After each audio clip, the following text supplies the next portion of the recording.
అప్పుడు జరిగిన ఇజ్రాయెల్ మోషే కాలంలోనే వారికి ఆహారాన్ని ఇచ్చారు, బానిస బ్రతుకుల నుండి విడిపించారు. ఆ విషయాలన్నీ మర్చిపోయారు. కానీ వారు ఏం చేస్తారంటే బబులోని దేశంలో వారు 70 సంవత్సరాలు బానిసలుగా బ్రతుకుతూ వారు పడిన శ్రమల గురించి, ప్రస్తుతం పడిన శ్రమల గురించి ఏం చేస్తారంటే దేవునికి వ్యతిరేకస్తులు అవుతున్నారు, దేవుని మీద తిరుగుబాటు చేస్తున్నారు. అయితే నెహెమ్యా ఏం చేస్తున్నారంటే ప్రస్తుతం జరిగిన దాని గురించి దేవుని బలపరుస్తున్నాడు. ఏంటంటే బలపడుతున్నాడు. ఏ విధంగా అంటే ప్రభు ఒకప్పుడు నువ్వు ఎలా చేసావు, అయితే ఒకప్పుడు మా జీవితాలన్నీ సంరక్షించావు, ఒకప్పుడు ఆహారం ఇచ్చావు, అన్ని ఆరోగ్యం ఇచ్చావు, అన్ని ఇచ్చావు.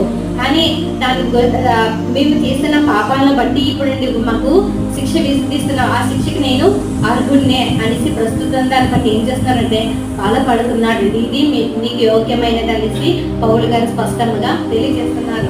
అయితే మనము కూడా ఏం చేయాలంటే ప్రస్తుతం జరిగిన వాటి గురించి బలపడాలి. నెహెమ్యా వలె జరగబోయే వాటి కొరకు